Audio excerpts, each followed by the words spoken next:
Hello, welcome to my channel दोस्तों। आज मैं आपके लिए लेके आया हूँ वीडियो जिसके अंदर मैं आपको बताने वाला हूँ टोटल एक्सपेंस इन मापुटो।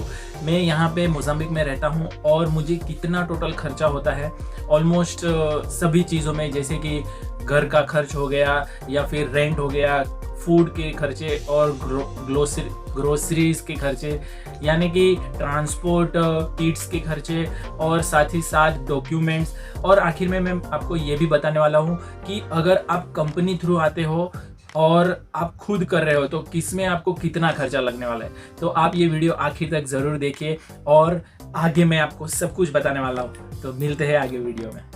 क्योंकि यहाँ पे डॉलर जो है वो मेडिकास में और रुपीज़ में ऑलमोस्ट सेम रेट है, इसके लिए मैं सारे जो खर्चे बताने वाला हूँ वो रुपीज़ में ही बात करने वाला हूँ और वो आप मेडिकास भी समझ सकते हो क्योंकि ऑलमोस्ट सेम भाव है। सबसे पहले है दोस्तों घर का रेंट या फिर घर को बाय करना है तो अगर रेंट के लिए आपको लेना है तो कम से कम 20-25 हज़ार से लेके 4 लाख तक का रेंट आपको घर मिल सकता है। डिपेंड ऑन लोकेशन और डिपेंड ऑन घर की सिचुएशन, कैसा है घर, क्या है वहाँ पे। अगर आपको गार्डन या फिर स्विमिंग पूल वगैरह होगा तो 3-4 लाख तक का भी जा सकता है। लेकिन अगर नॉर्मल बात करें जहाँ पे ज़्यादातर इंडियंस रहते हैं या पाकिस्तानीज रहते हैं तो वहाँ पे आपको 25-30 हज़ार से लेके 40-50 हज़ार तक के घर रेंट पे मिल सकते हैं। और अगर खरीदने की बात करें तो दोस्तों यहाँ पे 25-30 लाख से लेके 40-50, वो तो अनलिमिटेड है, लेकिन 25-30 लाख से आप अनुमान लगा सकते हो जिसमें आपको 2 रूम हॉल किचन आपको मिल सकता है।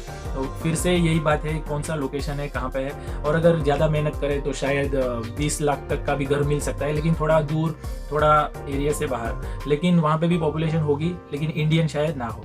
तो दोस्तों दूसरा है घर के अदर खर्चे, जैसे कि गैस सिलेंडर हो गया तो वो 700 रुपये में आ जाता है। और पानी का खर्चा बोले तो अगर आपकी यूज़ नॉर्मल है तो 1500 से लेके 2000 तक का बिल आ जाता है और कई बार 1000 रुपये में भी हो जाता है।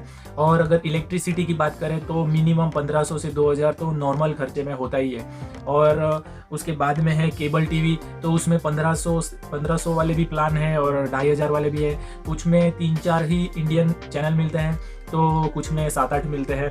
उसके बाद में है इंटरनेट, तो इंटरनेट भी 1000 से लेके 2,500-3 हज़ार तक आपको मिल जाते हैं। जो मैं यूज़ करता हूँ वो 2500 में 4 Mbps की स्पीड मिलती है और 60 MB नॉर्मल यूसेज और रात को फ्री, ऐसा नॉर्मल प्लान है। और मोबाइल की बात करें तो दोस्तों यहाँ पे मोबाइल काफ़ी एक्सपेंसिव है। कॉलिंग के लिए आप एक कॉल भी करोगे तो 4 से 5 रुपया लग जाता है। तो नॉर्मली हम व्हाट्सअप से ही कॉल कर लेते हैं और SMS वगैरह ठीक ठाक है। तो ऑल एंड अराउंड मोबाइल थोड़ा एक्सपेंसिव है। तीसरे नंबर पे आता है फूड, वेजिटेबल्स एंड फ्रूट्स। तो इसमें मैंने ऑलरेडी एक वीडियो बना के रखी है, तो आप वो वीडियो चेकआउट कर सकते हैं मेरी चैनल पे।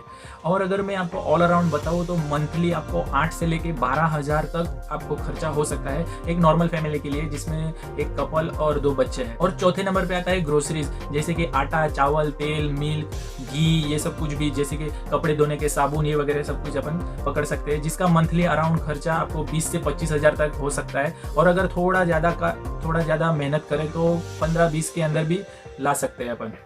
और दोस्तों मैं ग्रोसरीज पे एक फुल डिटेल वीडियो लाने वाला हूं, तो आप मेरी चैनल को सब्सक्राइब कर लीजिए और बेल आइकन को भी दबा दीजिए ताकि जैसे ही वीडियो अपलोड करूं आपको नोटिफिकेशन मिल जाए। और आगे है क्लोथ्स, कपड़े, जैसे कि रोटी, कपड़ा और मकान। तो अभी बात करते हैं कपड़ों की। तो नॉर्मली मैं तो इंडिया से आता हूँ तभी लेके आता हूँ, लेकिन अगर यहाँ पे खरीदने भी जाए तो टी शर्ट, जीन्स की जो रेट है वो 600-700 से स्टार्ट होती है और ब्रांडेड के हिसाब से वो महंगे भी हो जाते हैं। तो वो तो अपने चॉइस पे डिपेंड करता है। लेकिन अगर आप इंडियन क्लोथ्स के बारे में बात करें तो यहाँ पे काफ़ी इंडियन क्लोथ्स भी मिल जाते हैं, जैसे लेडीज़ के लिए साड़ीज़ वगैरह, लेकिन थोड़ा महंगा ही होता है क्योंकि लोग वहाँ से इंडिया से लाके यहाँ पे बेचते हैं, तो ऑलमोस्ट डबल रेट में पड़ता है। तो हम लोग तो नहीं खरीदते, लेकिन चॉइस है। तो छठे नंबर पे है होम सर्वेंट। यहाँ पे दोस्तों आपको आसानी से काम करने के लिए लोग मिल जाते हैं, लेकिन किसी के पहचान से ही उनको घर पे रखना बेहतर ऑप्शन रहता है। और आपको 3-3.5 हज़ार से लेके 5 हज़ार के बीच में आपको सर्वेंट मिल जाते हैं, जो सुबह के 7 बजे से लेके शाम के 5 बजे तक आपके पास में आपके घर पे ऑलमोस्ट सभी कुछ काम करके देते हैं।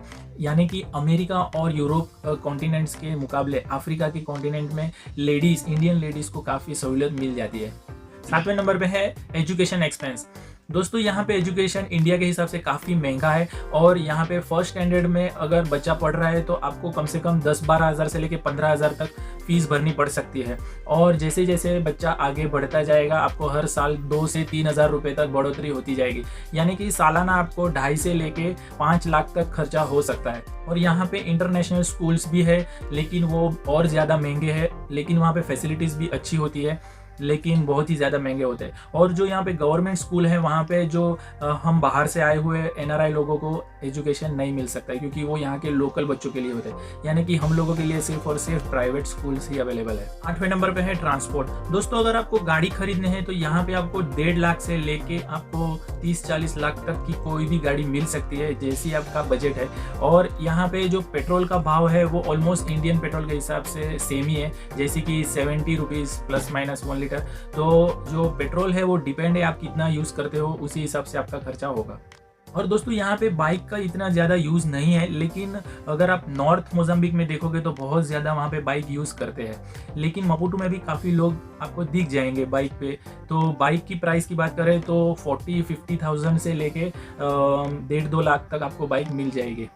तो दोस्तों 9वें पे आ जाता है ब्यूटी पार्लर, जिम और हेयर कटिंग। तो दोस्तों ब्यूटी पार्लर की बात करें तो यहाँ पे सिर्फ और सिर्फ आईब्रो कटिंग का 200 रुपया चार्ज होता है और जो वैक्सीन वगैरह होता है वो 1000 से लेके 2000 तक। तो ब्यूटी पार्लर भी थोड़ा महंगा है। बहुत सारे इंडियंस यहाँ पे ब्यूटी पार्लर का बिजनेस भी करते हैं, तो बिजनेस के हिसाब से अच्छा भी है। और अगर हेयर कटिंग की बात करें तो यहाँ पे 250 से लेके 600 रुपये तक की हेयर कटिंग होती है, क्योंकि अपने बाल थोड़े अलग होते हैं और अफ्रीकन्स के बाल थोड़े अलग होते हैं। और इसके अलावा जिम की बात करें तो पर मंथ आपको 2500 से लेके 3000 तक की जिम मिल जाएंगी आपको, जहाँ पे आपको ऑलमोस्ट सभी कुछ फैसिलिटीज़ मिल सकती है।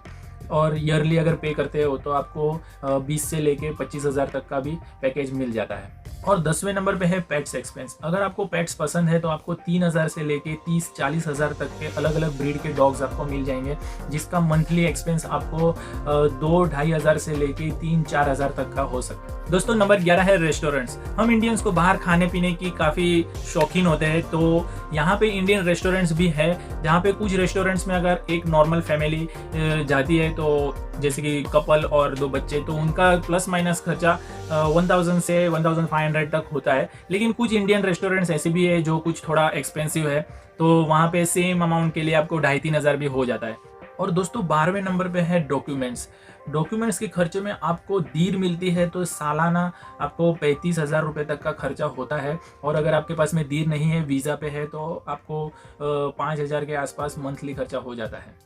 तो दोस्तों ये थे ऑलमोस्ट सारे खर्चे। मैंने कुछ अंदाज़ा दिया है आपको, क्योंकि कोई भी नहीं बता सकता कि एग्जैक्टली आपको कितना खर्चा हो सकता है, क्योंकि ये डिपेंड होता है आप कितना यूज़ करोगे, कितना खर्चा करोगे, कितना क्या आपके लिए ज़रूरी है और नहीं है। तो ये थी ऑल अराउंड आपको एक आइडिया। तो अब बात करते हैं कि आप अगर नौकरी करते हैं या फिर आप बिजनेस करते हैं तो आपको क्या डिफरेंस आएगा।